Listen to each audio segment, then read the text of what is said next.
Okay, good afternoon, everyone. It's nice to see all your beautiful faces. Feel free to get on camera if you'd like and join us all here. We apologize for any confusion, but if you are here, you are in the correct space. Hi.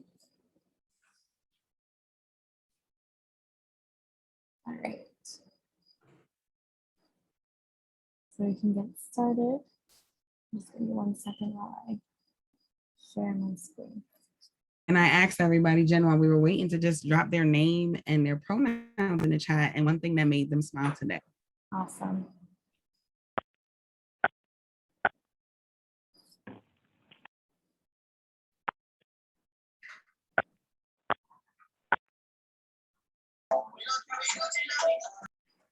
Okay. So we have folks who are able to unmute yourself, but if you are not speaking, if you can just remain unmuted unless you have any questions or comments. You can also use the reaction section of the Zoom room, where you'll be able to raise your hand or have other reactions here if you want.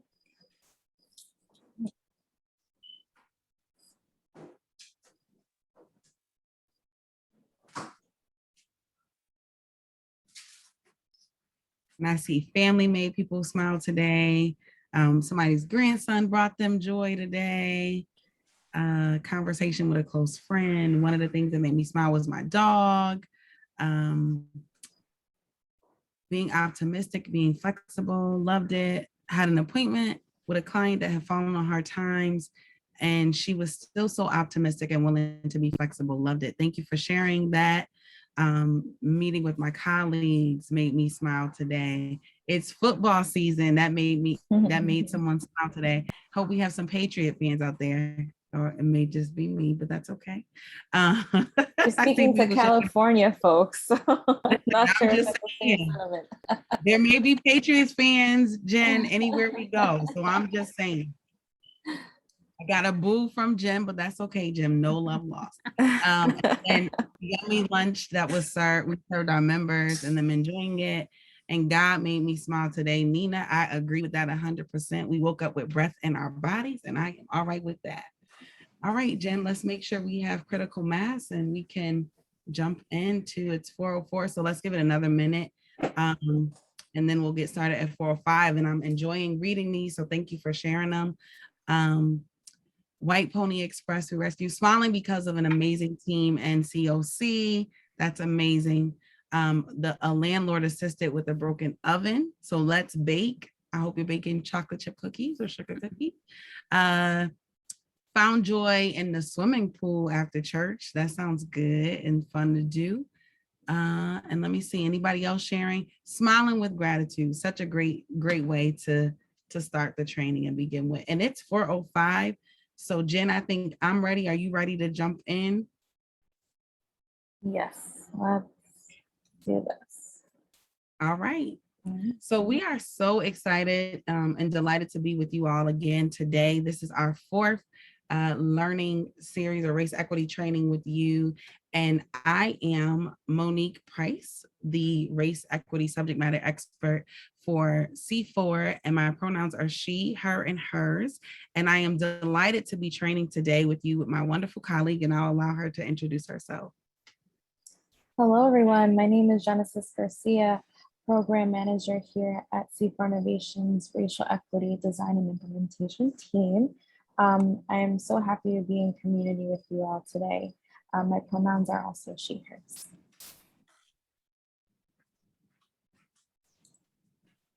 And so let's take a step back and think about the last 4 or 3 sessions together and think about what we learned in those 3 sessions.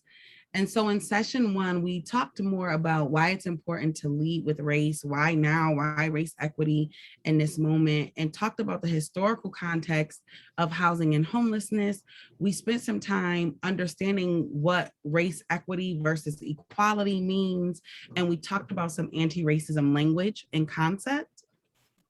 Then we segue into like understanding the levels of racism, understanding the three levels of institutional, interpersonal, and systemic, and where we are and where you are on your journey with understanding the knowledge around those systems. Then we talked about integrating race equity into all that we do, and we begin to ask ourselves, who's benefiting from the way that the current infrastructure is, who's being harmed in the process, and who's being left out, and how we center the voices of those with lived expertise or experience. Then we segued into session 3, and we talked about identifying and interrupting explicit and implicit bias and the role that you play in doing that. We talked about challenging implicit bias. And it doesn't mean that we were simply ignoring any of the other disparities that exist, but we were looking at the entire picture and how we can begin to disrupt some of those white dominant culture and cultural norms and heteronormative norms that we see that occur within our COC. Then we begin to think a little bit further around what it would look like to embed some of those equitable practices and on our day-to-day and our day-to-day operations and the things that we do. And I'm excited that today we're really going to go deeper into those white dominant culture norms and also look at what are some of the strategies that we could do, but what are the resources that are needed to do them? And I know that when we think about interrogating the system and interrogating the system continuously, one of the things that we think through is how do we continue to identify what the problem is? And then once we identify what the problem is, what are those root cause analysis? When we talk about changing systems, shifting paradigm, advancing race equitable solutions, it's not enough to just look at it from a very isolated place, but we have to look at where is this stemming from? And then as we begin to develop those strategies, we think about, okay, here's the strategy, but what do we need to do step by step to get there to continue to do this work? And those are some of the things that today we'll talk about. Who is being most adversely affected by the change, by the things that we need to address, and who's facing those barriers, who's facing those biases, who's being excluded, where's power being held? And so as we go through this today and we go into some of our later discussion, we'll go into those breakout groups again and dig a little deeper around how can we disrupt and interrupt white dominant culture norms. And it's important as we think through continuously interrogating the system. Next slide, please. What happened? I lost it. Come here. I'm not participating. One moment.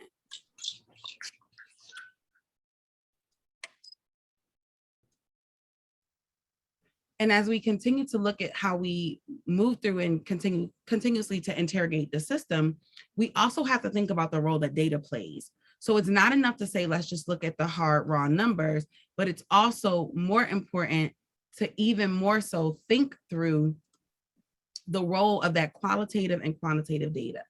And so when we think about the qualitative data, it allows us to center the lived experience. The qualitative data looks at the information about the qualities and the numbers that we see, the information that can't actually be measured, those stories behind the numbers.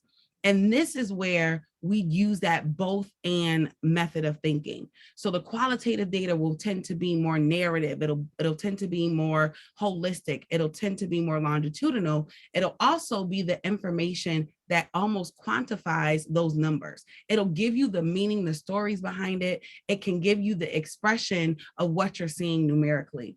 The qualitative data typically is understanding the human behavior from a person's perspective, assuming the dynamic that can be negotiated and using different methods of collection. And when we look at that, you cannot, if you're advancing race equity, you want to make sure that you're using both. One is not greater than the other, But in advancing race equity, they both add value to how you view your system, how you begin to think about what strategies you need to employ, because you're doing it from a data perspective. And so let's think about some of the questions that we would ask when we're looking at the data. And so the numbers alone don't give us the full story. Without really thinking through how those numbers are collected, who's doing the collecting, and how they should be read, this is how we use that measurement of the qualitative and quantitative data. Think about asking these type of questions. What is the data telling us? What is it obscuring for you? What is it blocking you from seeing because you only have these numerical numbers? What do you already know about racial inequity within your system? What are the things that you need to explore deeper? Where are you seeing those greatest inequities? And then how did you come to that conscious or conclusion?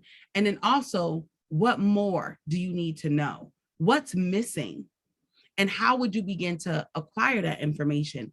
These are things that when you use the data to lead, to create change as you fall in love with the problem, they will begin to yield the results that you need to do. And today we're going to look at this from the perspective of using those same white dominant culture norms that we used at the end of our last session, and thinking about how we embed strategies and action to move race equity forward in your COC. And so let's talk about a little bit about when you're tracking your progress.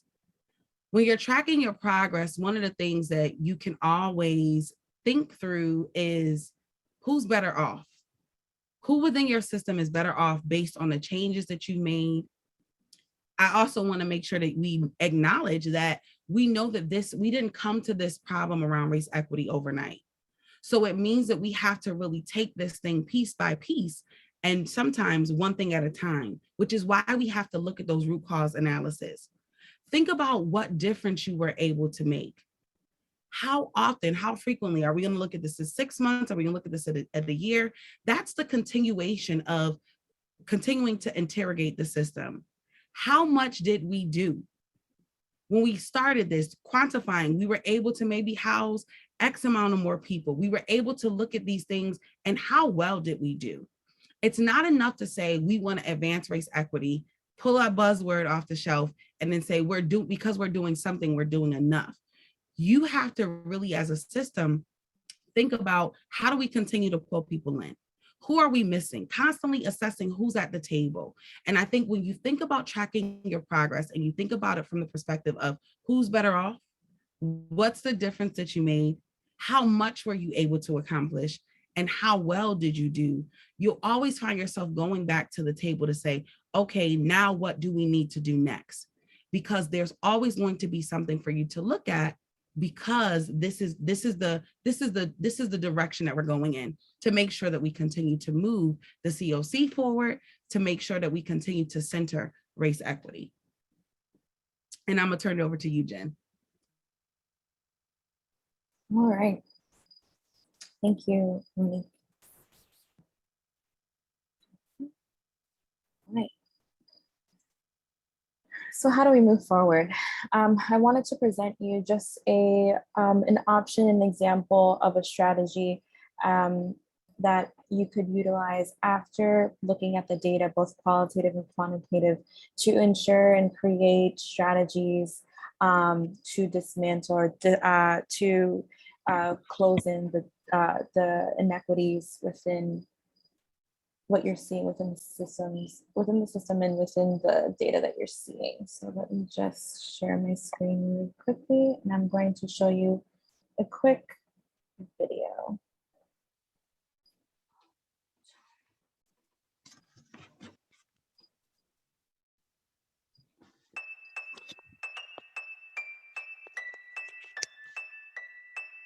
What is the most effective and sustainable policy response to problems in our society? Universal approaches are widely used in order to package policies for broad appeal.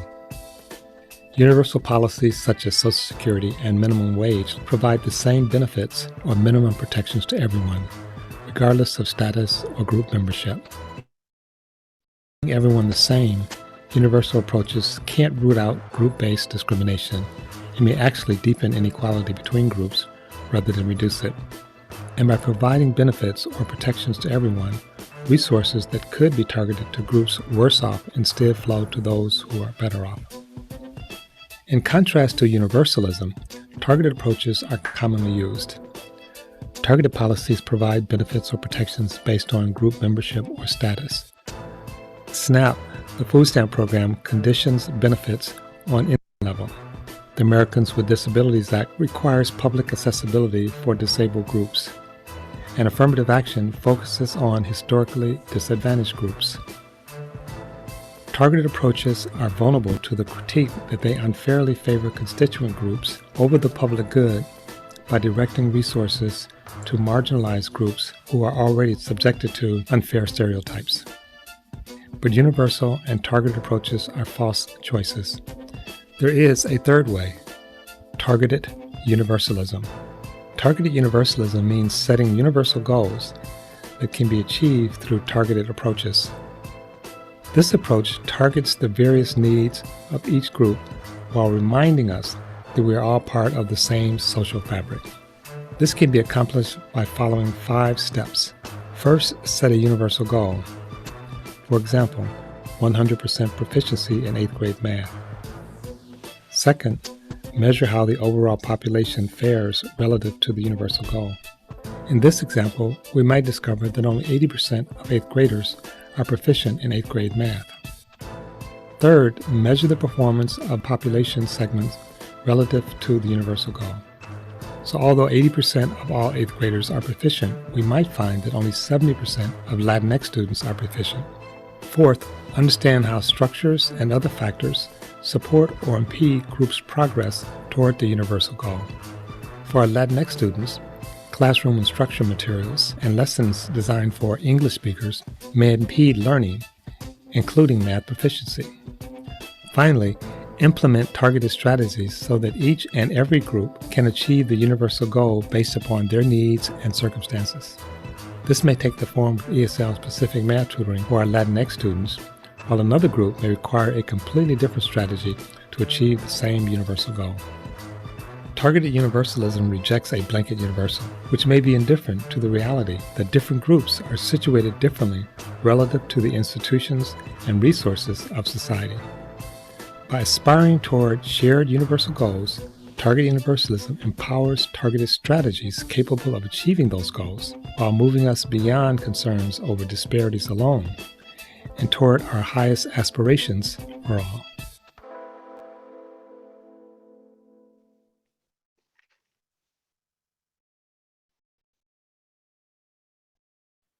All right.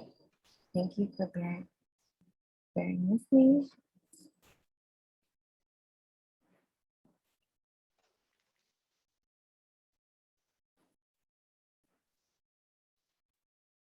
And why Jen is transitioning us back is targeted universalism a new term to anyone that you've never heard before? I saw that someone put in the chat box that they love this term. Is it a new term that is this your first time hearing it? Is it something that you're familiar with? Just so we can get an understanding of who's familiar with the terminology.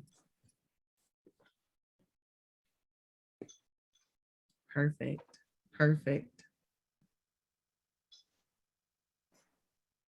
So targeted universalism is just one of the many different strategies that you can use to create some action steps toward a universal goal. So as it's defined by the Othering and Belonging Institute, a targeted universalism is pursued by targeted processes to achieve a universal goal. Universal goals are established for all groups concerned, but it's the actual strategies that are focused based on how different groups are situated between structures, culture, and geographies. So I wanted to take an opportunity just to go through just an example that we can think through on how to apply targeted universalism to the COC.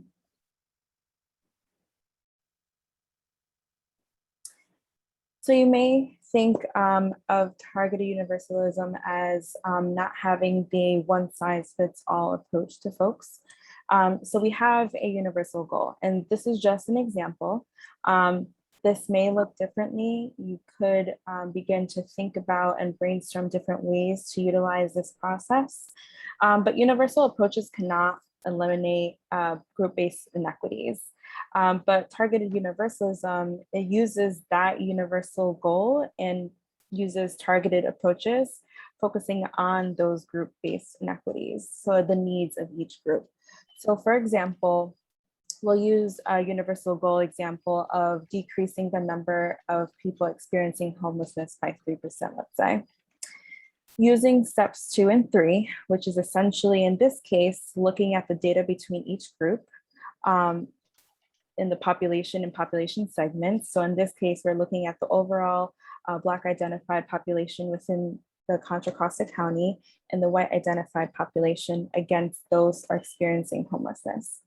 I utilize the data based on the HUD racial equity analysis tool, which I can actually link here in the chat. 1 second.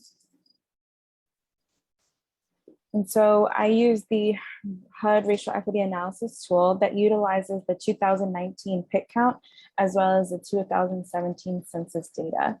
The data may look differently depending on what information you're getting your information from, whether it's HMIS, whether it's PIT, whether it's this tool. But for this example, we'll be using the 2019 PIC count and the 2017 census data based on this tool. So steps 2 and 3 says to look at the data between each groups. So we're looking at the Black identified and white identified. Then we're looking at the different population segments. So we're looking at the folks experiencing homelessness within each group. We're seeing here that Black folks are coming into the system and experiencing homelessness at a disproportionate rate. Based on that, we'll look at also the qualitative data to just tell us a narrative. You know, you're seeing this inequity, but what are the factors that are contributing to this? Qualitative data via listening sessions or interviews with folks with lived expertise can tell you many different things. They can tell you that they're dealing with maybe certain inequities within the prioritization and assessment process. They can tell you that they're having some challenges and barriers accessing housing. And those differ those differ based on the folks that you're speaking to, but having both qualitative and quantitative data will give you a bigger picture and a better picture of how to create or what strategies to create.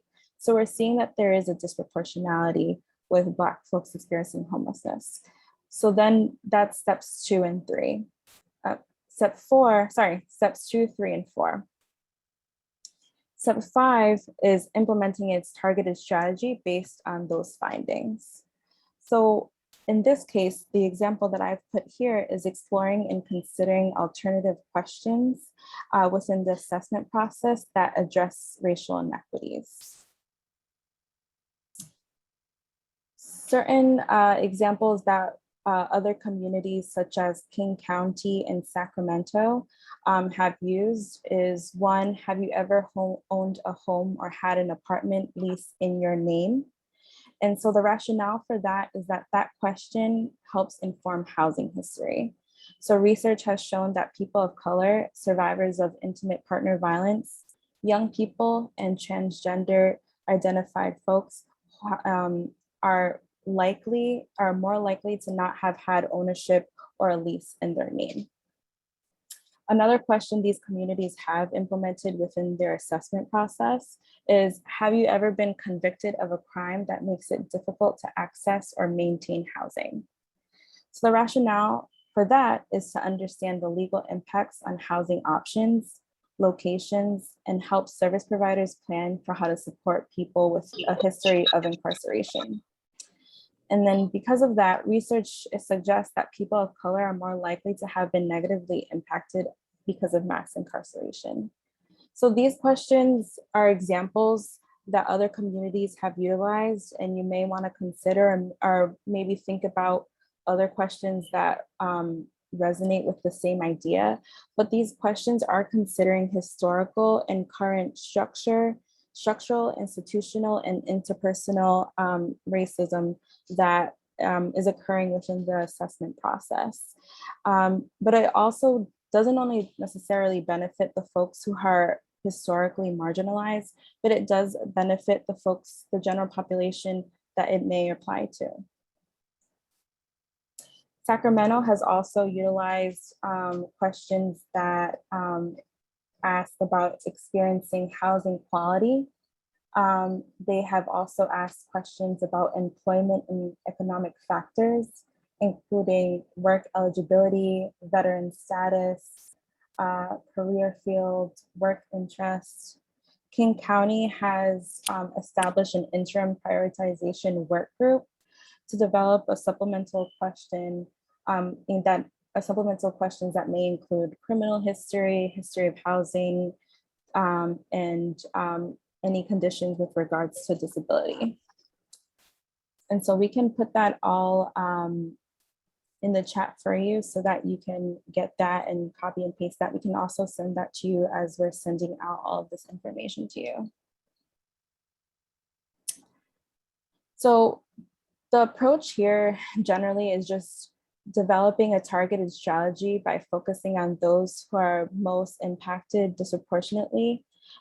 But however, all of the other groups are benefiting inherently by these specific strategies.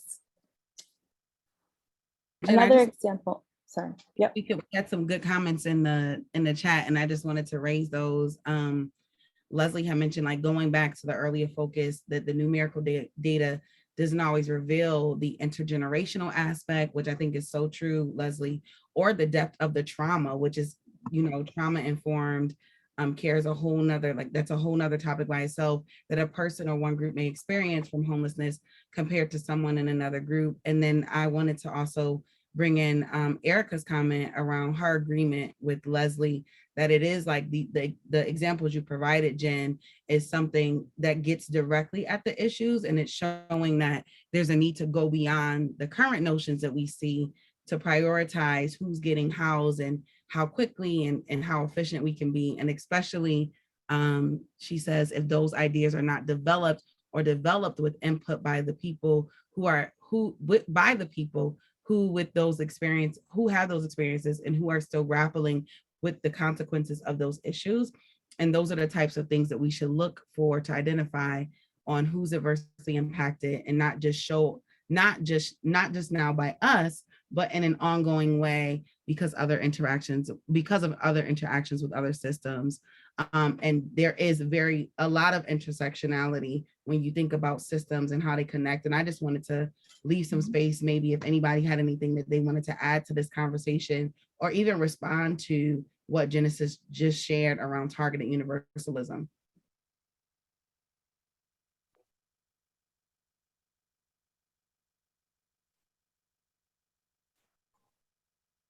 And Erica or Leslie, if I know you all had, if you wanted to unmute and expound maybe on your comments, you could do that as well.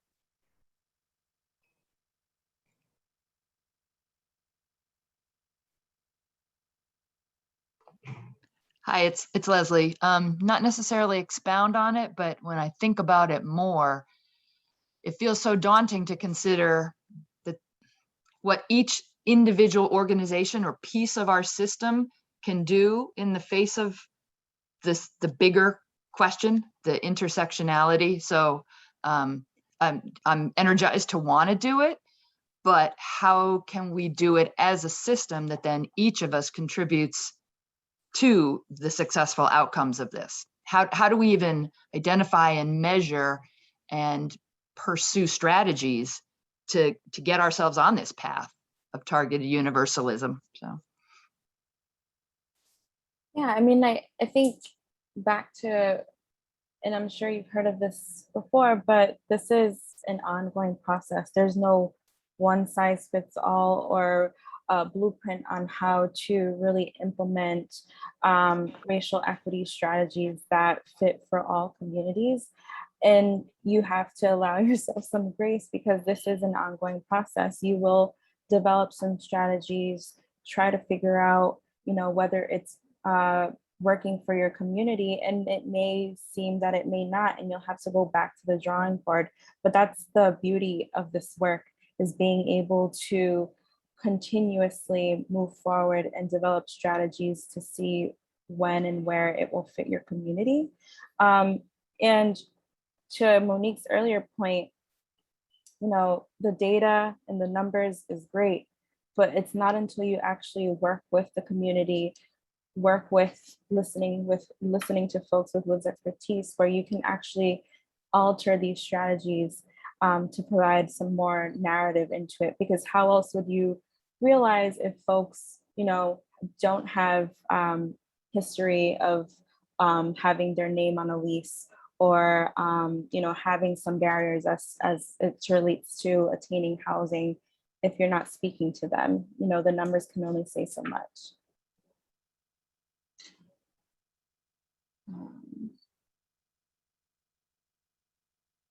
Says, if and how does the VI SPDAT figure into this as both an assessment tool and a data gathering source? Okay. And then Monique also says being adaptable when the community is changing and evolving. Alex, you want to elaborate more on your comment?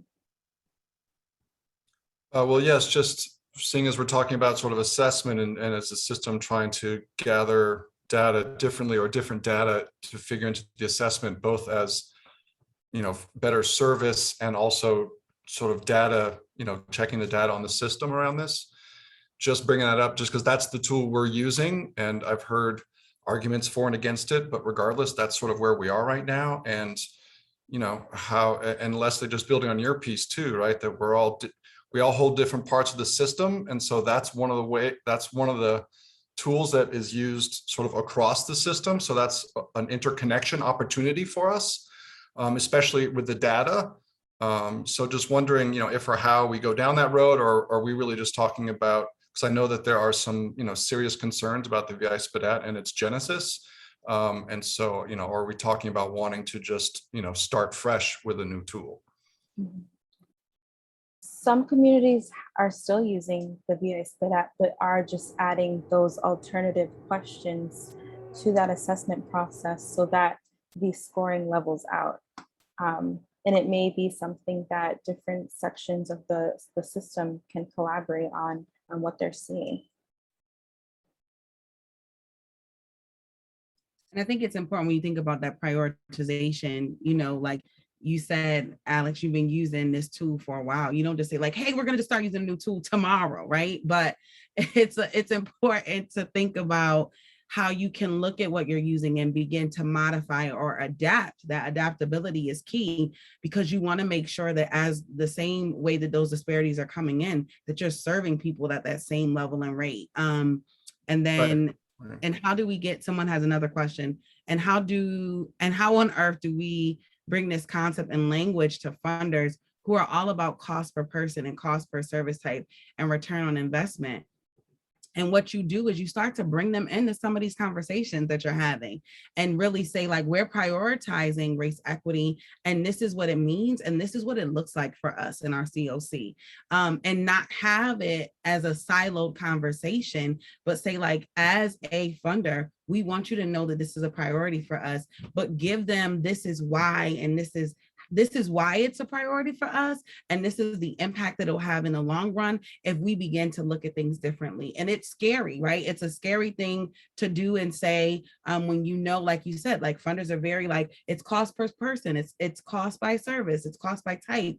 But how do you have to have a level of trust, one, and hope that the system, what you're doing and you're building within your COC, that change is tangible.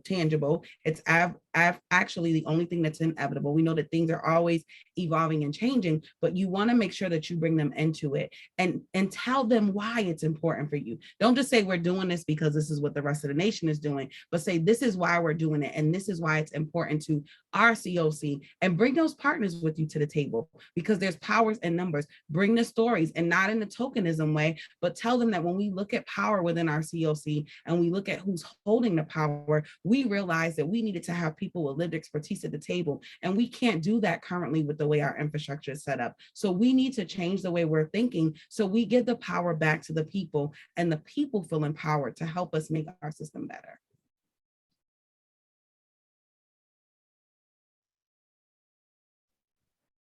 And I wanted to read this last comment, Jim, before we jump back in, around how the important to update the assessment when someone has a life episode. And it's important because furthermore, more robust training for the assessors at first touch point to really establish relationship. I mean, you're right on with this, because relationship is key. How are you receiving me in the system? Are you receiving me with bias, or are you receiving me as like who I am and where I am, and meeting me exactly where I am? Asking effective questions, and establishing relationships and effectively answering those probing questions, not so mechanical, but relational. And Jamie responded by saying, yes, making sure that people are trained in trauma-informed care so that they have that lens when doing the assessments. And it was just some agreement around right. And you are absolutely right. Making sure that whoever is the first person that I greet, and if you think of it as if you were going into a restaurant, think about the service that you received when it was the best service that you ever received. You were more than likely willing to leave a great tip, right? But when you walked into an establishment and you didn't receive the best level of care or attention, you probably won't leave the best tip. So think about how we're serving people. How are you setting the table for people to come into your system to feel like, I'm coming into this place to get the help that I need. I'm not going to be judged, but someone is going to greet me. They're going to handle me with care, and they're going to make sure that I get the services that I need, regardless of where I am. And then the last comment before, Jamie, you're right. When you have a bad experience, the thing that you typically do is you run and you tell everybody about how horrible it was. Don't you ever go back there. And then the impact that it has, whether directly or indirectly, it leaves an impression on that person. So if I'm coming to a system to receive help, and the place that I'm coming to receive help from has already passed judgment on me, or is as I'm sitting there and I feel that the questions that are being probed and asked of me that I can't answer honestly because I'm being judged, it doesn't allow me to present my full self. And so this is why, as we go through this process of thinking how we break down some of those heteronormative white dominant culture norms, we have to really be intentional and explicit about what we can do, because it not only impacts the way that we intersect and engage with each other as systems, it impacts the people who are coming in to experience the best that we have to offer. And so, Jen, I'll turn it over to you.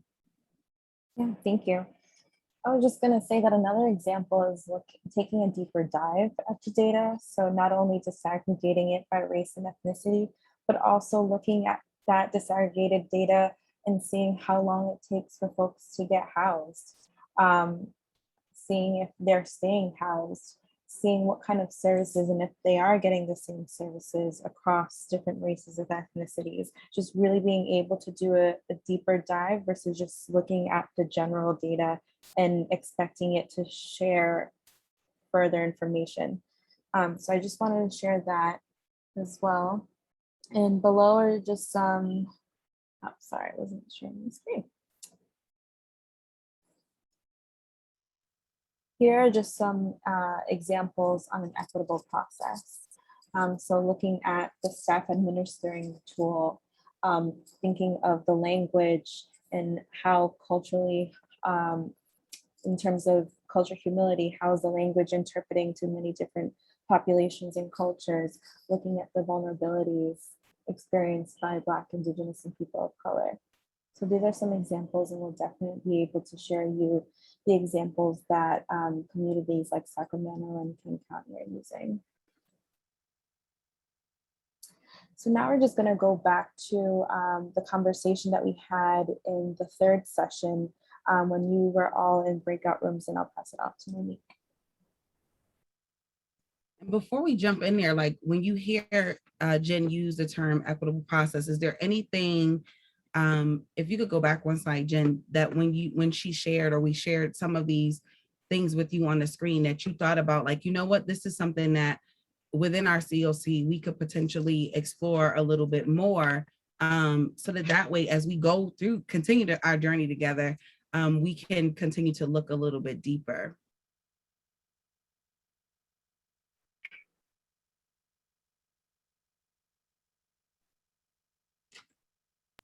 Can you state the question again, please, Monique? Sure. So Jen was referring to talking about when we look at an equitable process, that these are some of the ideas of what like a coordinated entry process could look like. And what I'm asking the group for just really to throw out there, is there anything on here that stands out to you that you're like, either we do that well, or this is something that we as a COC really should be exploring a little bit deeper?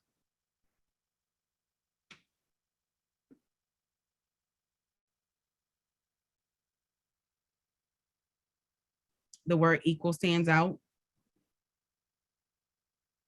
In what way? You want to unmute and maybe tell us a little bit about why it stands out? Or Yeah, like I said earlier, I really like what Jamie said about making sure that folks are trained in the trauma-informed care, because historically what some partners have stated was, at the very touch point of their assessment, that they were reluctant to share certain information like HIV, DV, because of what may be perceived of them of not receiving services. So I think that word equal that stood out with me should be used warmly at an assessment. I'm always saying assessment because we find out things thereafter, after they've been in the programs for a certain amount of time. Had we known this information at Touchpoint, this would have been able to, they would have been able to get the services more robustly, right? So I always say not mechanically, but more relational.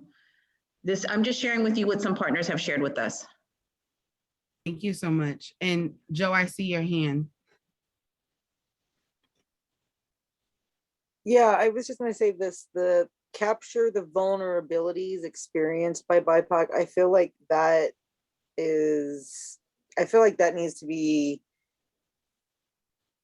I don't know, written everywhere, like to capture the vulnerabilities, because I feel like we may be aware of those vulnerabilities because we're aware of the way that the system works, but like the individual story of that vulnerability while they're in crisis, I feel like that there's something really, really important there that can be captured. And that's sticking out to me a lot right there. Thanks, Joe. Diane, I see your hand. And then after Diane, I think I see Jamie. Okay, I just have a question. I'm trying to get my head wrapped around how we are going to move forward equal when we already know that there's a history that certain races, have not had housing, certain races have never owned, certain races are out there in more numbers as being homeless than others. How do we even begin to make that equal when you ask certain questions, those certain questions are going to tell you already that these people probably fall within this group?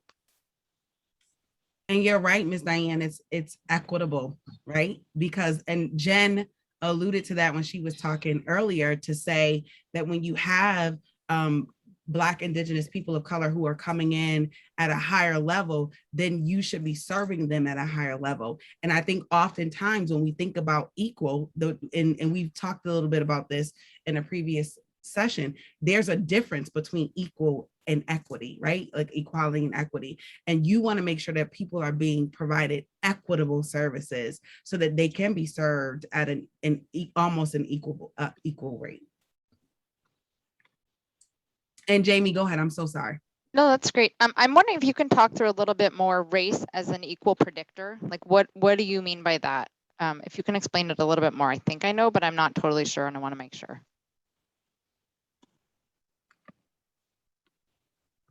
Oh, I was waiting to see if Genesis was going to jump in here. So race as an equal predictor, meaning that it's the thing that's in the forefront. We know that oftentimes when we do an assessment or we bring people in, that we don't typically lead with race. But in order to really get to the root analysis and root cause of some of the disparities that we're seeing, race has to be one of the predictor of how you begin to see those disparities. And does that make sense? I think so. Yeah. Okay. Thank you. All right. Perfect. Okay, Jen, we can move forward.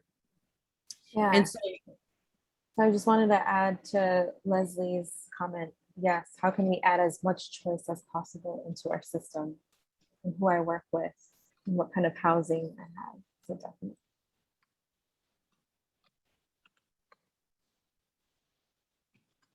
and so here's where we want to begin to dig a little deeper together, and we're going to go backwards to move forward, if that makes any sense today.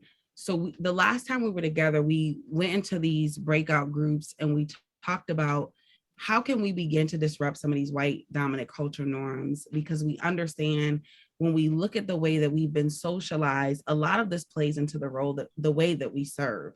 And so we talked about the sense of urgency, defensiveness, equity washing, fear of conflict, and paternalism. And so what we did was we took those 4 groups that you were in and kind of tried to synthesize most of the things that you shared. And if you go to the next slide, Jen, if you think we did some high level, these are the thoughts that you shared. So around paternalism and partnership versus partnership, a lot of the things were around how can you all become more, or your COC become more client-centered, where you bring in the voices of people with lived expertise, defining shared leadership and shifting power. And we're going to dig deeper into some of these today for you to think about what action would actually need to take place in order for you to look at these strategies and begin to work through them with your COC in regards to the sense of urgency, developing opportunities to develop preventative measures versus reactive measures. So these are some of the things that when we break you into these 4 groups, again, you won't be in your same group, but we wanted you to kind of be exposed to what some of the thoughts were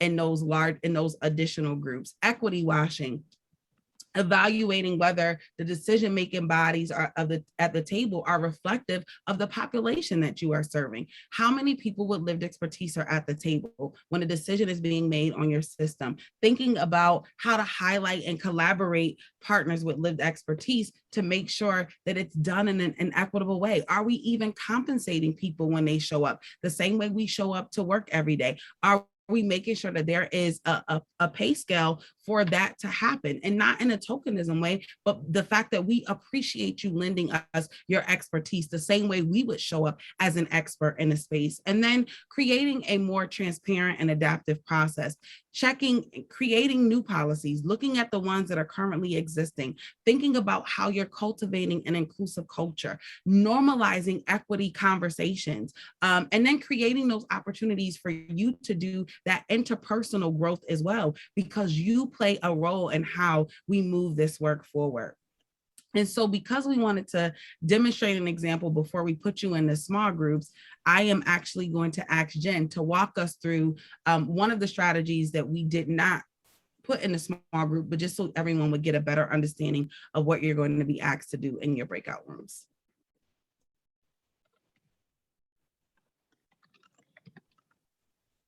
So here are a few different examples that we have.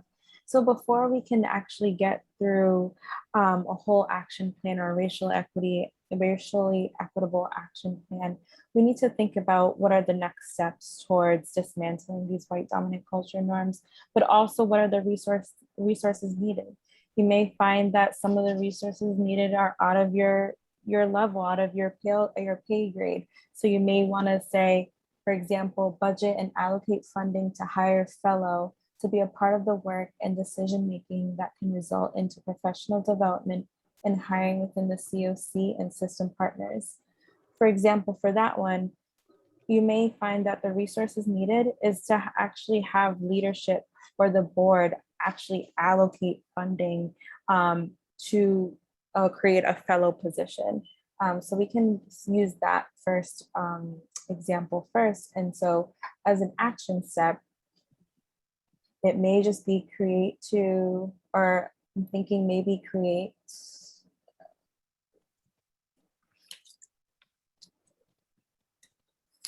a proposal or recommendation to board to allocate funding for fellow position. We could say board or decision makers as it relates to funding. Maybe one action step that you can take for this one. Anyone else have some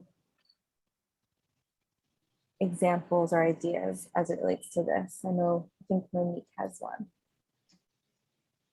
Yeah, and as you think about, and if you want to put it in the chat, a way that this could be done. So within the COC in Connecticut, there was a proposal for a planning grant. And so organization applied for it and realized that after applying and saying like, hey, we want to work with people with lived expertise, that the people who were leading the work didn't have lived expertise. And so they went back to the COC, and at the time I was one of the COC co-chairs, and said, hey, we realized we applied for this grant, but we really need a fellow position and we didn't allocate for it in the budget, but we want to rework the budget. And so the chair said, absolutely.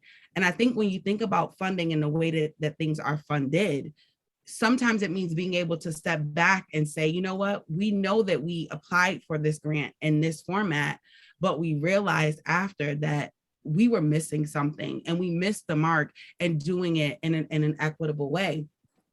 So what it yielded and what it led to was actually us hiring a fellow through the program, through the funder, through the program that applied. They actually hired a fellow who is leading that work in Connecticut now, and leading that work in a way where they are a true partner. They have shared power. They were crucial in developing almost like, I'll call it a people's caucus, but people with lived expertise who will also get compensated. But it was a well thought out plan of, you know, what are the resources that are needed? Will there be technology needed? How do we add that in the budget to make sure that you address any of those barriers for participation up front that will allow people to rightfully engage and engage in a meaningful way? And I think as we through engaging people with lived expertise, this may be something that you think about, even down to developing a plan for compensation is something that I think when you think through really asking people to garner their expertise will be something that could be beneficial.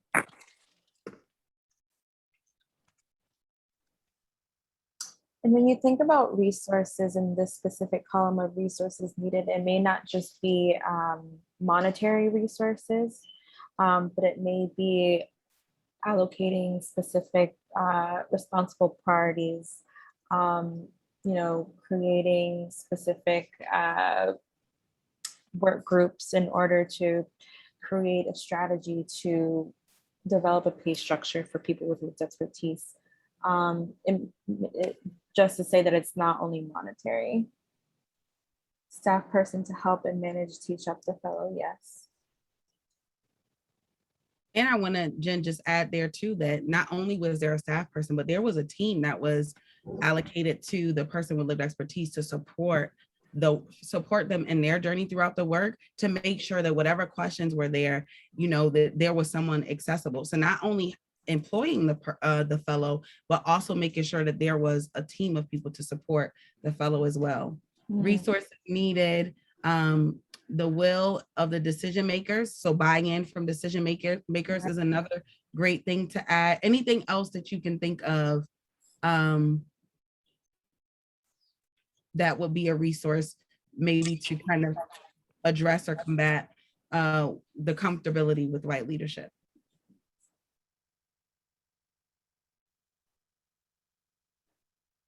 I feel like there's an opportunity for partnerships to be developed like partnerships outside of the COH, outside of the continuum of care, like partnerships with faith-based, partnership with, you know, all of these other organizations that are also helping those who are unhoused.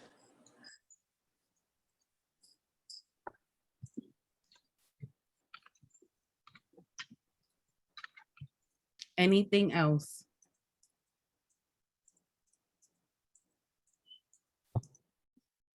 There's an opportunity under resources needed to build on the work that organizations have already done in this regard. So we're not starting at ground zero, but to look in our system at what organizations have done this work, how they've done this work, how they've trained folks, how those folks can be used to train the next generation, you know, leveraging existing knowledge.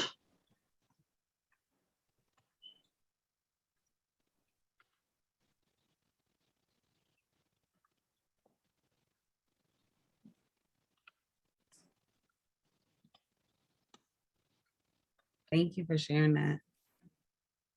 And we wanted to make sure that we walk through this example with you. So you, when we put you into the smaller groups, everyone was familiar with like what we were asking you to do. And Jen, I don't know if you want to scroll through just the board so people can see. So when you are in your breakout groups, the first board for like, it'll say paternalism versus partnership. And we dropped the high level proposed strategies that were shared in the last session in that first column, and then you can add your stickies and action steps and results needed. And just in case you wanted to toggle back of like, well, what else did we say? If you go right beyond that one, the sticky notes from the last session for that specific white dominant culture is directly after that board. And so are there any questions? Because I think we'll get ready to launch the groups. And Jen will give us some instructions around how much time and we'll have in these breakout rooms. In the previous board, there may be more stickies than what you're seeing here, and that's just because we've just summarized the duplicates so that it's all just summarized here. And as you move forward to the board, you'll see sense of urgency in those two boards. You'll see equity washing in those two boards, creating a more transparent, adaptive process in its board. So if you're not seeing your board automatically, all you'll need to do is just flip through the arrows, the left and right arrows to find yours. And what we're hoping for folks to do is go through the different strategies, think of action steps and resources needed, and resources not only specifically to monetary items, but you know, certain work groups, whether it's buy-in, certain strategies to really move this work forward, because sometimes it may not start with, you may not have within your sphere of influence, the decision-making power or the actual opportunity to make those decisions, but maybe creating an action plan or a proposal that your board or leadership can consider. So we want to acknowledge where everyone is, but also acknowledge that we're not just looking towards monetary limitations and resources.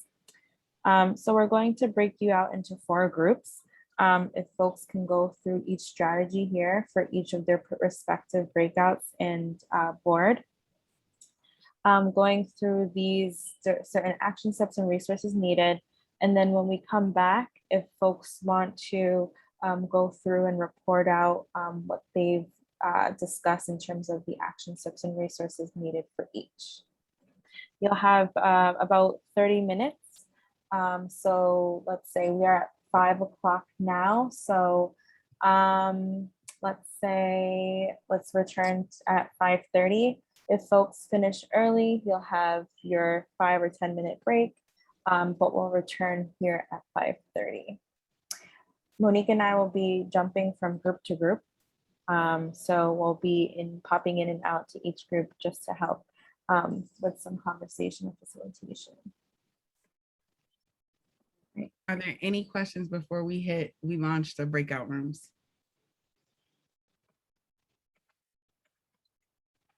I'm sorry, I'm having a technical challenge. I'm clicking on the link and I'm just having a giant black square over the Jamboard. There's just a little bit of the Jamboard. Is anyone else having that experience?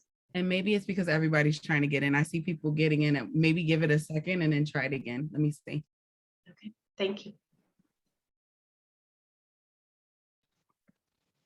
And for those of us who can't access the Jamboard, I'm assuming that there'll be somebody that will be taking our notes for us, not if we can't write it in. Yes. Yeah. You should be able to have access to the breakout rooms. I'm sorry, to share your screen, sorry.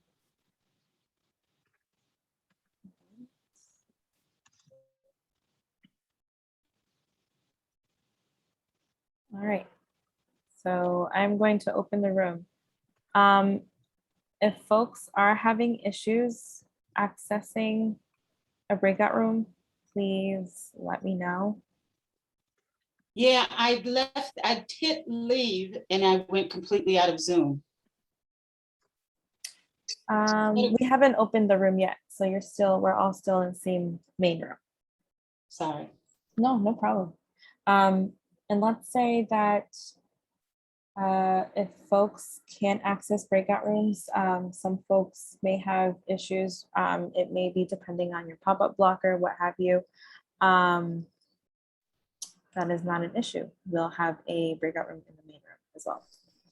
I'm going to open all the rooms and we'll be popping in and out.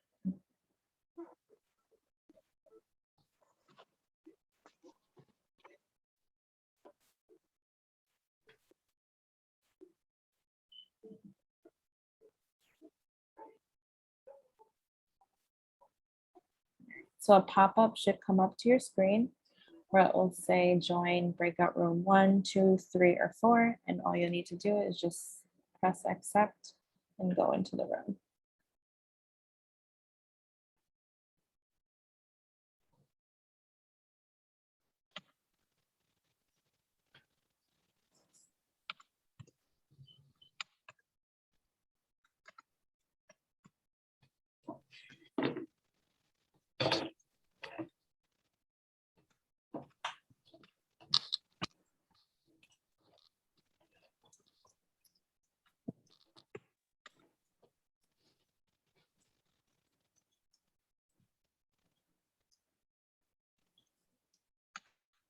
I can't join. I don't even see where it popped up to join. Me neither. Yeah, I don't Are think you it's on popped phone? up yet. Are you on phone? Oh, I am Yes. so sorry. I was staring at all of Okay, you. there it is for me. There you go. Okay.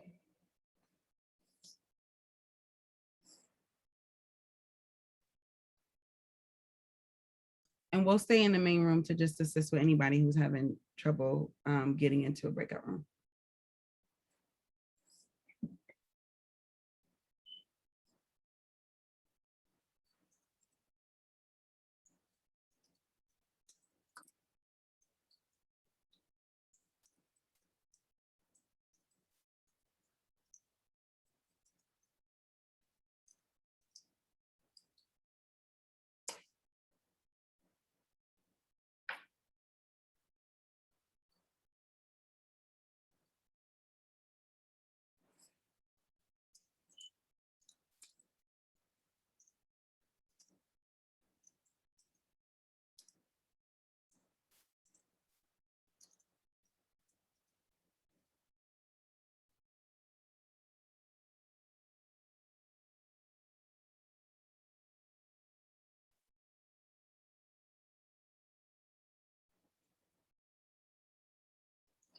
I'm gonna just pop into each room really quickly and let them know which one they'll do. Okay. Will it say that, Jamboard? Yeah, so It's in so the far link. she does have access to Jamboard. It's in the chat. Sorry. So you'll be doing paternalism and partnerships versus partnerships for this group. And is someone able to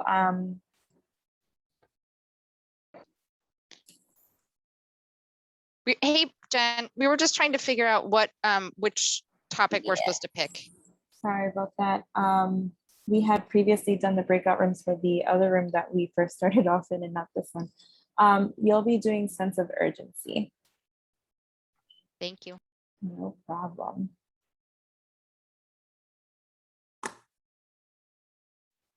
Yeah, Any more detail on that? I was kind of lost too.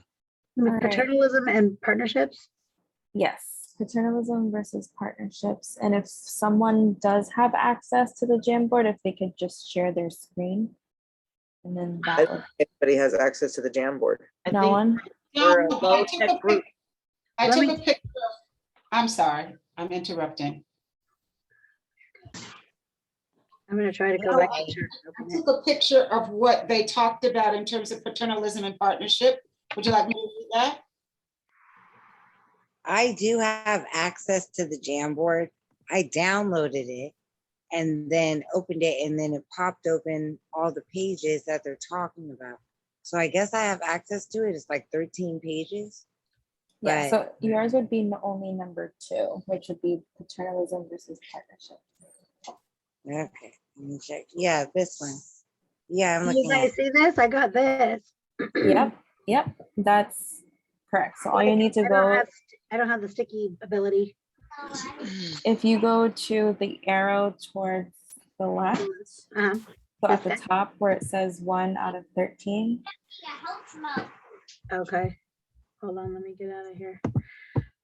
so if you go to the one where it says 1 out of 13 to the left arrow at the top, there's a box up above the board that says 1/13 in the middle. Right there. Go a little more to the right. Sorry, did I say left? Right. Oh, this side. My other left? Yeah, just go up a little. Yep. And you see that middle box right here to the left of that. So just go. Oh, right left. here, right here. Yes, Okay. Yep. And then click the right arrow. Okay, gosh. There you Oops. go. Oh, There we go. Okay. yeah.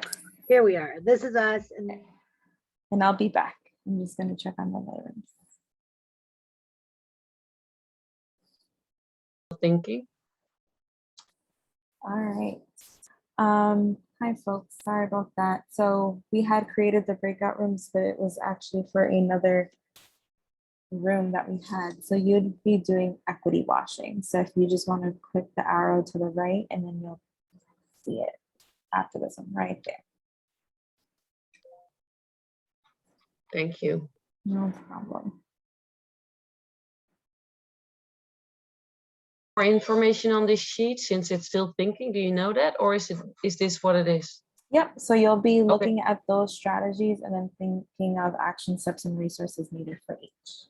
Perfect. Programming. Hi folks, sorry about that. We had created breakout rooms for another Zoom room and realized that this Zoom room was provided for you all. So it looks like you started with sense of urgency. That is perfectly fine. Right, and are we on the right? The question that we had is, are we on the right question, the sense of urgency? I think since you're here, that's perfectly fine. 2 groups will do sense of urgency, and it'll be great to have some peer-to-peer learning on what you find, just so that you're already here. There's no need to move to another question. Okay, thank you. No problem. And I removed that.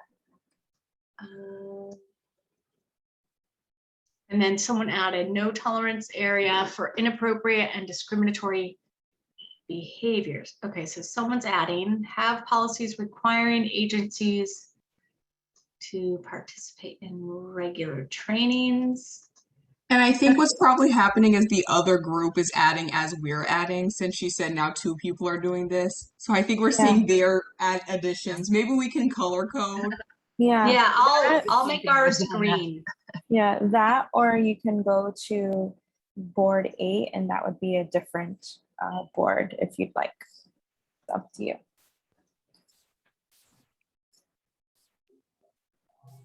Okay, group. do we want to switch to board 8 and talk about transparent and adaptive process, or do we want to stick with the urgency question? I like the transparent to get the raw and uncut truth on the information that we're obtaining for assessments. I don't know why I keep sticking to assessments. Okay, so JC, I saw a couple of nods.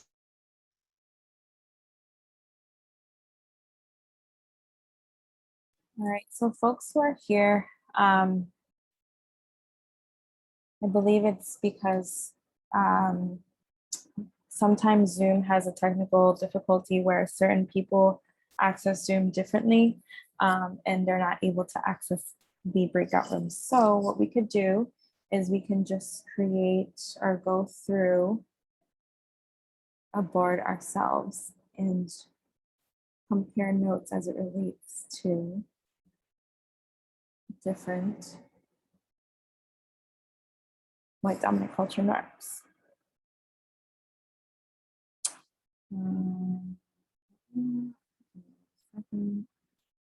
Are folks here? I'm here and I'm moving Enid because Enid was in group 3, but I haven't, I also asked the question, Jen, if anyone in this room was needed any assistance. Thank you, Monique. Yeah, we weren't sure in group 3 which one to work on. So I left not knowing I wouldn't be able to get back in. So I do apologize. Oh, no worries. I'm trying to move you now. Thank you. No problem.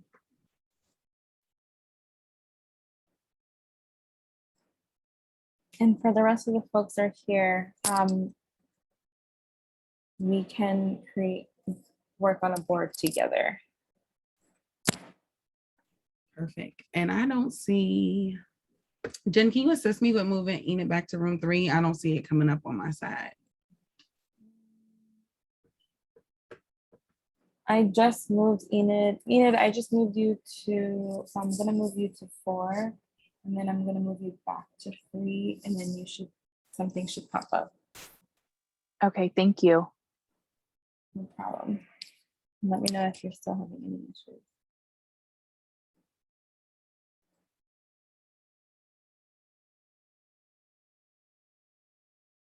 All right.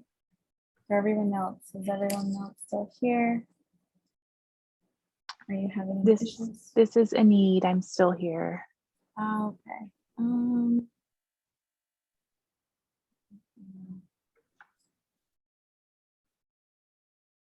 Would you mind logging out and then logging back in? That would probably be the fastest way to get you there.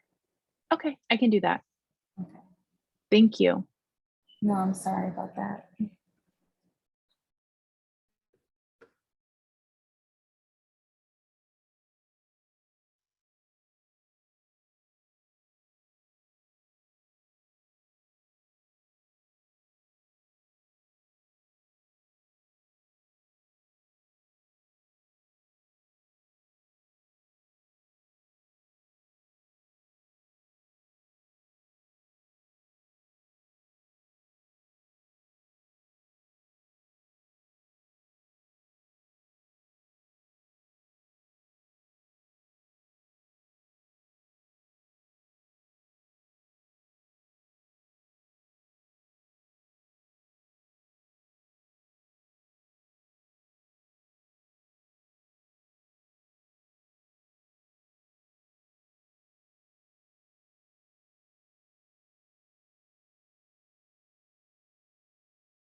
Okay, I'm back. Oh, thank you. Got it. No problem. Sorry about that. Oh, did you check in with group 3 to let them know which one they needed to? Well, I'm sure they've been working on one anyway. Okay, Yeah. thanks. Thanks. So now all groups, I've gone through each group and just let them know what board to work on.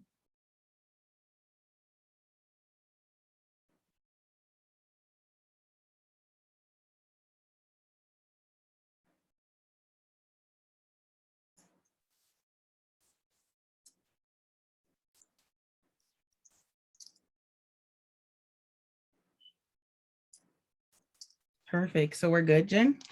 Yeah. Okay.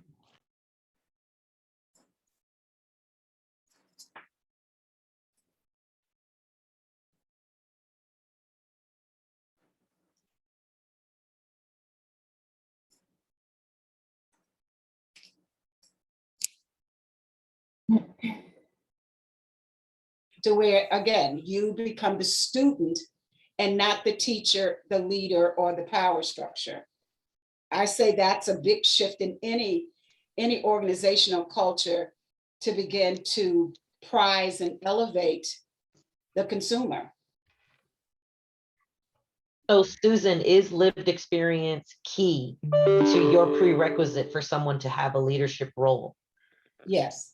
Me too. Me too. I mean, come on. Yes. Yes to that times 1,000. But in all fairness, we don't know how to do that. We haven't been trained that way. If you went to university, you're not trained that way. If you work in the world, you're not trained that way. That is not how we're trained. So this is why they are saying it's a paradigm shift. And if you look at the definitions that they've used, the word paternalism, yes, has a very negative connotation. Partnership has a synonym, urgency kicking in. And so at some point, you just have to like fight against it.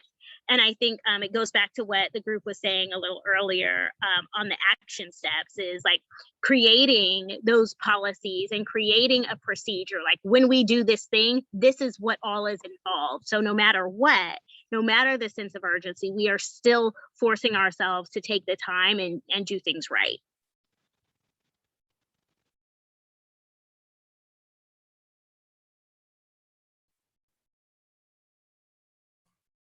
And if I may just piggyback, or just to give a little bit more clarification on previously what I was saying about no tolerance.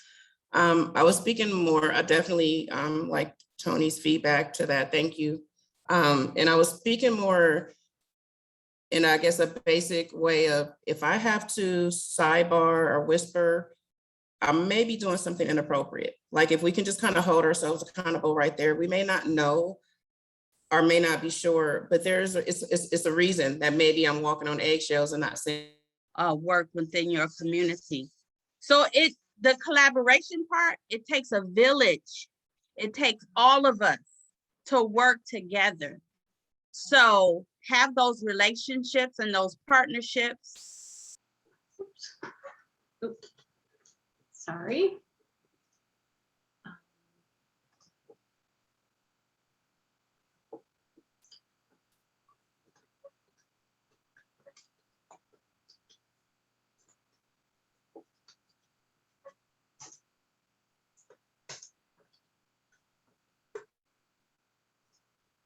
And it seems to me there needs to be a dedicated person or persons who manage the grievance process. It has to be assigned. It has to be clearly part of somebody's role and responsibility. Timekeeping here, Deanne, 2:20, okay? Did they tell us how much time we have? 30 minutes. Okay. Should we move on to the next one since we're still on the first one? People ready to move on? I vote yes. All right. Let's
Welcome back, everyone. Welcome back.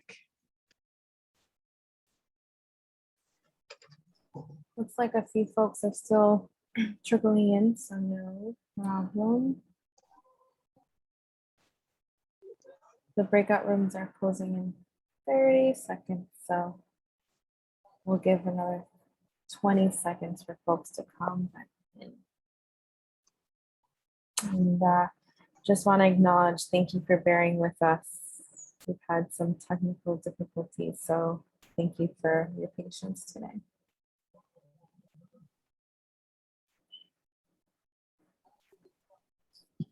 All right, so we're all here. Thank you so much for your patience. Thank you for being here. Welcome back. So in the breakout sessions, we had suggested that folks go through each of the respective white dominant culture norms based on the specific highlights and summary from what you previously did in session 3. Go through some action steps and recommendations needed to dismantle these white dominant culture norms within your COC, and also resources needed in order to do so. So we can start right from the top, and I can share my screen.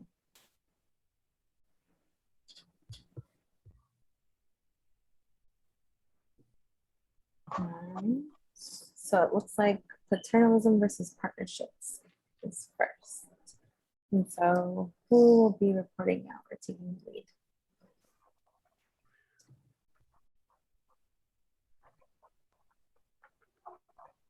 I think Susan should. Sean, oh, look. I nominate Susan. I nominate Susan too. Susan, you're in the hot seat. Shauna's name, right? So yeah.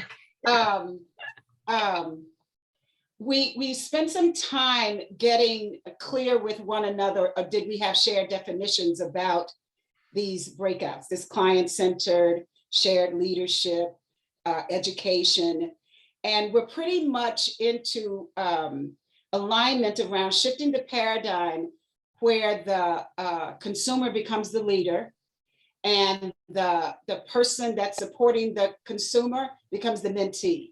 That it's a serious paradigm shift in terms of the broader culture and certainly in terms of our organizational cultures.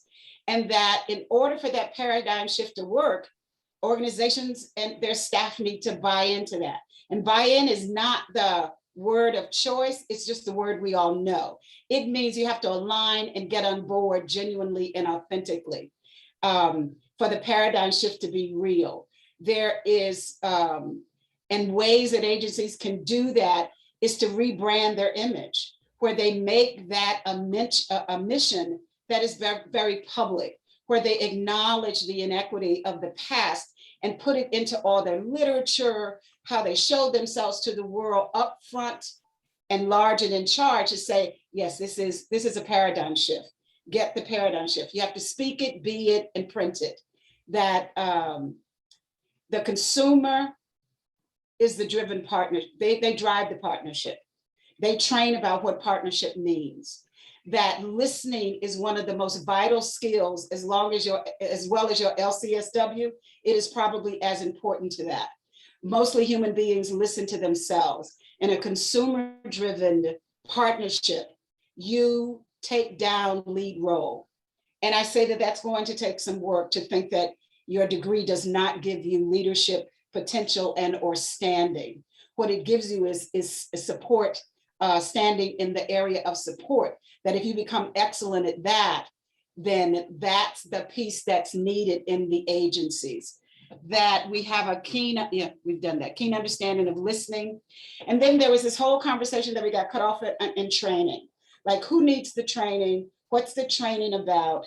We're in agreement that staff, organizations, agencies, governmental staff, how they rate and rank us, how HUD thinks about us, how our funding agencies, how we think about ourselves, that is included in the paradigm shift, and that there is work to be done there in terms of training to have a different listening for how it works. Less clear, Susan, is about the training of people with lived experience. I say they need to do the training for us, but there are those who say that there's training for them, like self-esteem, being able to speak your truth, that one needs training to do that. I'm not completely bought in on that, but I'm willing to go with it, and I'm complete. And that's where I jumped in. That whole conversation of the training aspect, being Joe Bruno, peer support specialist, I'm always pushing this, you know, the person with lived experience, they need to know that their voice is important to get to the table, because a lot of them don't realize that they are important in the larger discussion.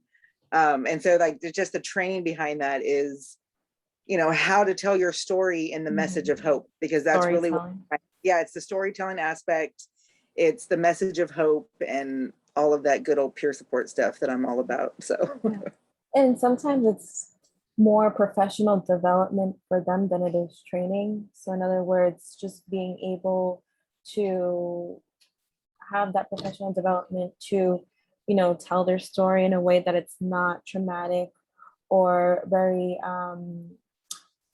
it takes a lot of energy from them, but in a way that they can communicate their story with preserving themselves and with taking care of themselves. And so that I would see as more of a professional development opportunity for them, but then training for the service providers in order to be able to center lived expertise within their spheres of influence.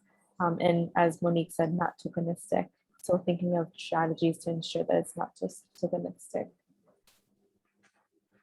Any other comments or questions or thoughts about this first? And what are some, and so what are like one or two resources that are really needed in order to do this? So who would be the responsible parties in order to get this started or to have that buy-in? Any thoughts? And yeah, we didn't get to that piece of it quite yet. So I'm interested in the group's thoughts as well about the responsible parties, if you will. So yeah, background noise. I certainly think you need your leadership in organizations, your nonprofit organizations, your service support organizations, but you also need it in behavioral health and community development and housing development and redevelopment. Not just those agencies, social services that work directly with them, but all the ancillary ones that make a human whole and healthy. It's throughout all of our departments in our cities and our counties that paradigm shift will need to be across the board in terms of where they get their information, how they process it, and what they think of as legitimate. Yeah. I'd love to see that. The resources, what could be needed. I missed a little bit of that first conversation, but one of the resources that is a lived experience network, a network of peers, people with lived experience who are willing to do extra, extra work on themselves, that they can bring it back to the system. So a peer ran kind of network would be a great resource. And so we'll add that there. All right. Well, thank you so much, group one.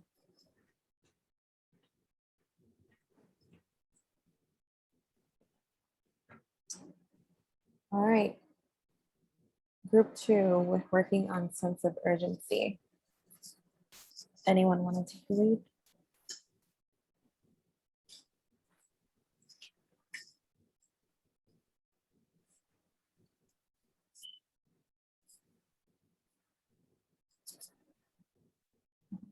Any takers sense of urgency? It's like, who was in group two? Alex, Chelsea, Erica, Gyla, Jamie, Jesse, Jim, John, Mark, Nick, Sally, Samantha, Shannon, and Tony.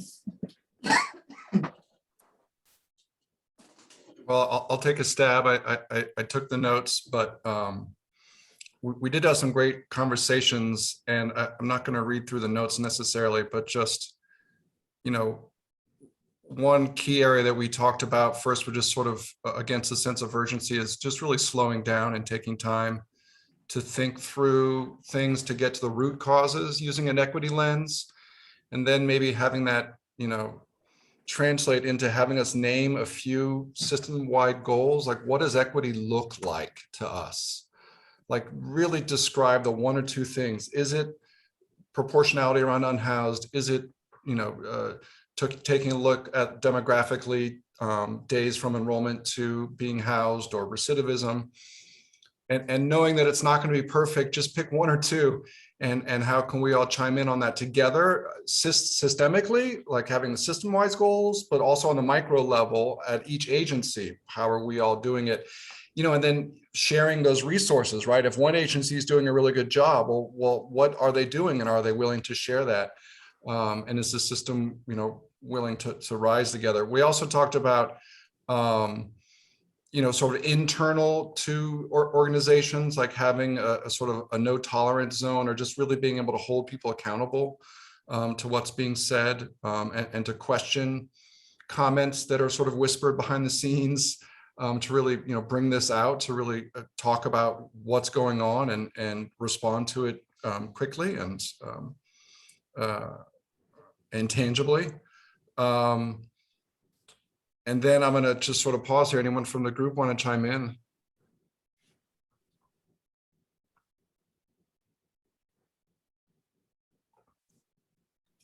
Here's some comments. Using one or two equity goals occurs like kicking the can down the road as in incremental steps.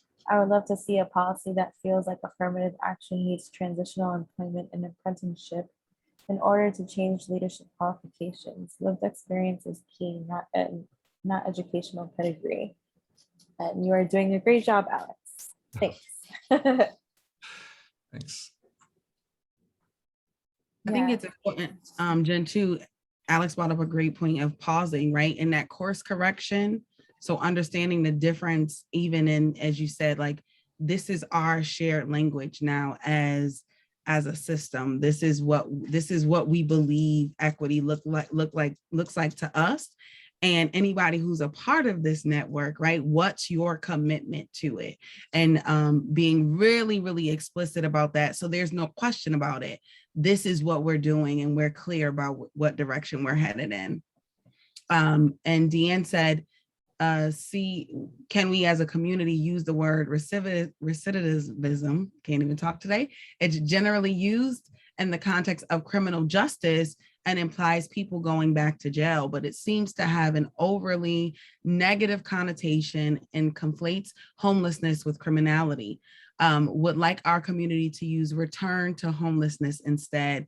And that's a very equitable practice, because it's, when you think about, even in the terms that are used nationwide, returns to homelessness is something that's actually used more frequently as well. So thank you, Deanne, for bringing that up. Yeah, and I think that also goes back to your earlier point, Alex, in which really coming up with a shared language and a community-wide shared language on what equity is, and that may be inclusive, that should be inclusive of other terminology as well. Yeah, course correction, calling people in. I think having a plan is key. If we have a plan and set priorities, we can decide. Yep. All right. Any other comments, questions, thoughts for this one?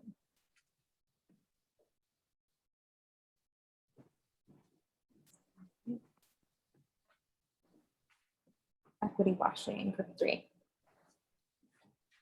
Any volunteers? Nope. Someone said no. Was the no the person that was going to speak up for us?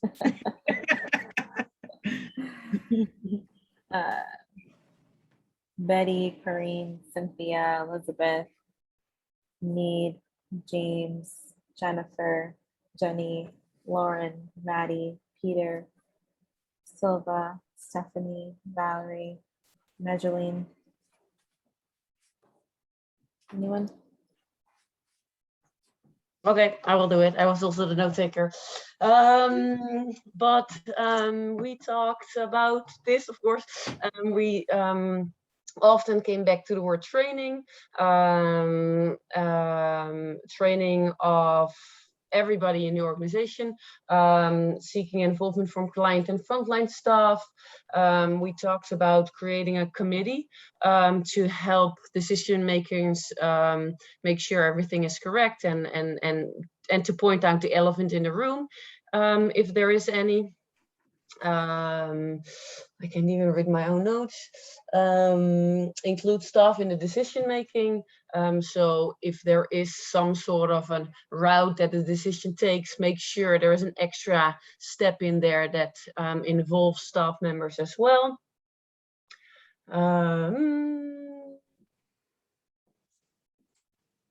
We talked about equitable policies in the HR employee handbook.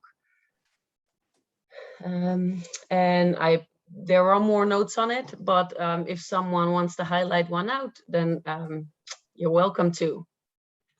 I just wanted to say that I said that seeking involvement from client and frontline staff of resources needed, because I am frontline. I think when you are making decisions, please include us, because we are there with the people. So I thought that was, I just wanted to point that out. That's very important, because you're seeing where the gaps are. You're there.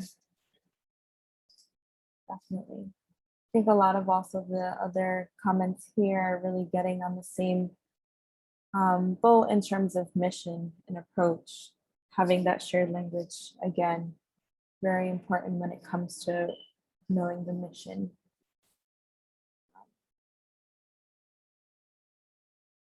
Having the hard discussions and being honest about how we actually feel. Culturally competent is not enough. Being culturally sustaining is more important. Yes. Culturally sustaining, cultural humility. Awesome. Any other thoughts, comments, questions about equity washing for group 3? I was going to put it in chat. I can't think of the right words to use. So, and I'm not intentionally trying to be offensive at all. That I realize it's important in terms of the way we've been doing business to not throw the baby out with the bathwater. Not everything we didn't work, and not even didn't work. But as far as this equity lens is concerned, I think we have to put some monitors, you know, like how somebody comes to your door and rings the bell, the sound goes off. I've been doing the work for so long that that's what I think is right.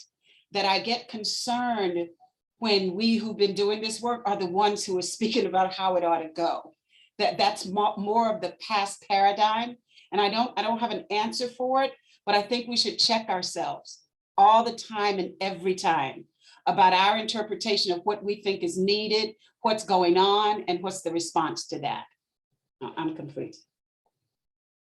Thank you, Susan. You're absolutely correct in that, because when you think about it, you know, there are things that can be learned, and that's that continual interrogating a system, right? How are you continuously looking to see, okay, you know what? Well, maybe we're doing something right here, but can we shift it to make sure we can serve a little bit better here, and making sure that it's an inclusive approach, right? Where it's not isolated, but that the right people are at the table to help make that decision and analysis.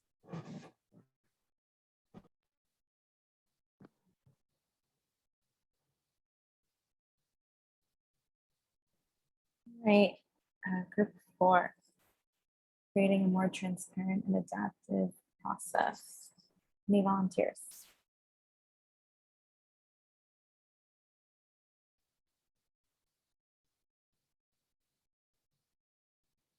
And go. Don't be shy.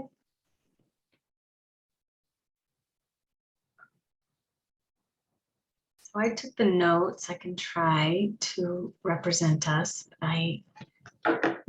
It's hard for me to read them at this point. They're so tiny. Creating policies. When we only got through a few.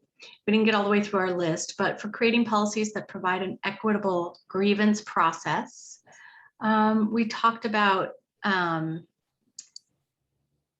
building on first assessing and identifying what processes exist in our system. I think sort of to Susan's point, like not everything we've done is wrong, and we're not always starting at ground zero. So seeing what exists, assessing it.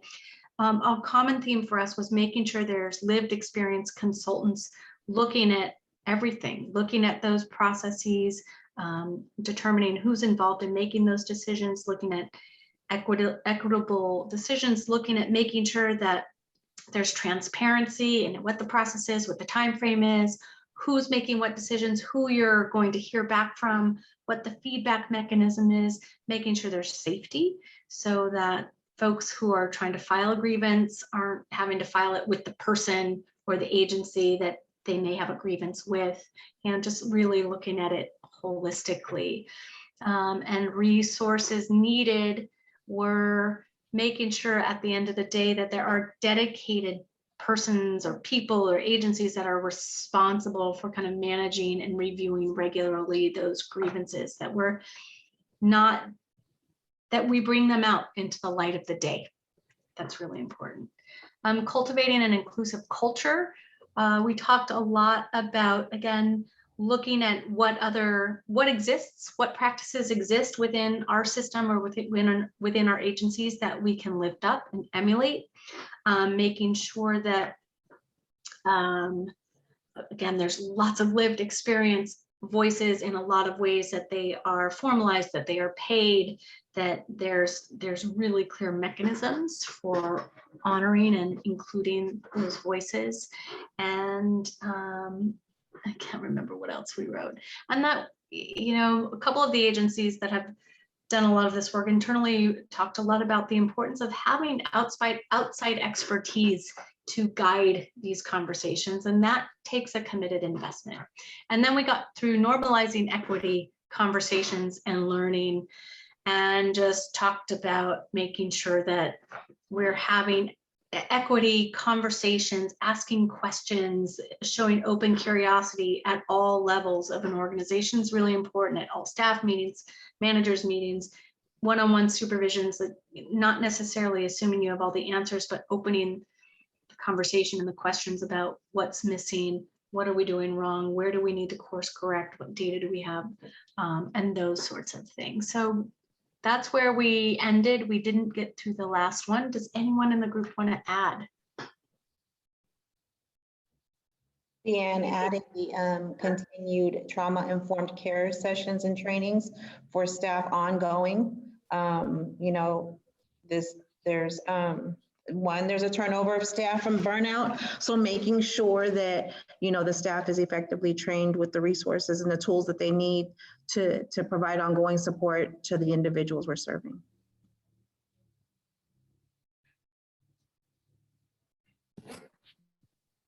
Yes, thank you so much. All right. Any other comments, questions? All right. So this Jamboard is really for you to hold as we are working through the rest of this project. It could be utilized as considerations and thoughts and recommendations to move forward with. Before we close out, we want to ask you all, and you can just write it in popcorn in the chat. What role do you plan in ensuring that race equity maintains a priority within your COC? And another way of framing it is maybe ensuring that race equity maintains a priority within your sphere of influence. What role do you play with that?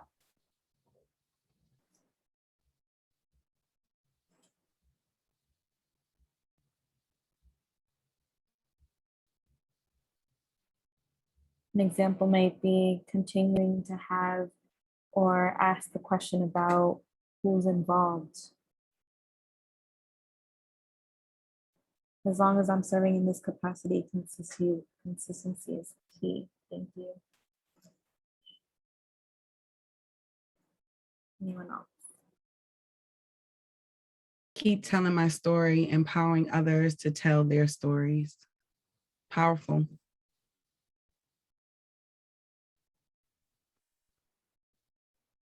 How will others ensure that race equity maintains priority within the COC or within your sphere of influence? Any others? I lived it, so I want to support those that there is hope. Yeah. As a part And of the as a management team, sorry, I was gonna get you there. As a part of a management team, I will continue to keep this discussion ongoing and evaluate what we are doing in light of what I have learned, and empower them to eventually pay it forward, continue to ask questions, and be ready to hear the truth. A great one. As a leader, making sure that it is time and space to collaborate on key equity issues and incorporating staff and client input as well as data from our work. Trying to help identify 1 to 2 equity goals and working through the steps that you outlined earlier today, looking at qualitative and quantitative data and setting and measuring our progress. Using my position as an amplifier of the voice of people most impacted by homelessness and inequities. I will not speak for anyone, just try to create platforms and opportunity. Cultural responsiveness.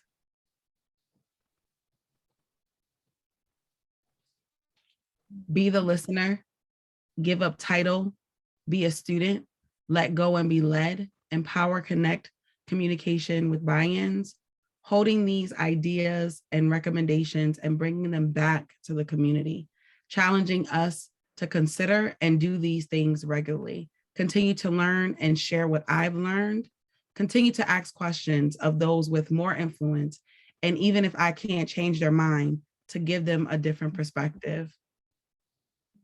Be specific about what equity looks like in our organization and our system. Awesome. These are awesome. Thank you all. Before we close out, just wanted to open it up if folks have any questions, comments. And I'll pass it off to Monique for next steps. Yeah, so I'm really excited. I want to say thank you. I think many of you have been on this journey with us for all 4 sessions, but we'll challenge you to make a personal commitment to continue to learn, to continue to stretch yourself, continue to sit with the discomfort when it doesn't feel comfortable, because that is the work. Continuing to review any discussions and dismantle white dominant cultural norms that you've learned today. You've heard me say this, and I'll continue to say it because I live by it. Knowledge gained and not shared is knowledge wasted. So don't allow what you've learned these last 4 sessions to sit dormant on your desk as papers, but share it with somebody right away, so that way you know that you are imparting that knowledge that you've learned with someone that you feel can benefit from it. Think about who is your circle of influence. And I see, will this be ongoing and continue? So a part of our next steps with your community is we are going to do some race equity road mapping. We're also going to continue to assess your coordinated entry process and potentially start working around how do we begin to collaborate and you build something around people with lived experience and partnering in a partnering plan for them. So there's more work to be done, and it'll be done in a different format, but we will still be connected with your community. And Jen was sharing our information, but I just wanted to say thank you to each of you. Much gratitude for showing up for each of the sessions and being very engaged and active. I love to come to Contra because I'm like, we're going to have a great training, we're going to have great conversation, and we're going to have all hands on deck. So I just really feel a part of your community. I want to thank Erica and Jamie for inviting us in to what you all have to offer. And I look forward to partnering with you all in the future. And Jen, if you have anything final you want to say. No, thank you for allowing me to be here in community with you all. We'll definitely be in conversation and in contact with the remainder of the projects and all of the great work that we'll still left to do. We'll send you this Jamboard so that you have all of these action steps and recommendations for resources needed to move forward. And I know I had provided some examples on some questions from what other communities are doing. So we'll definitely send that off to you all. for consideration. But thank you so much for letting me join this this group today. It was awesome. Have a great week, everyone. Thank you, C4 team. Bye. Thank Take care. you. Thank you. Thank you, Thank you. Kristen. And we'll, Thank you. and we'll send out the recording soon.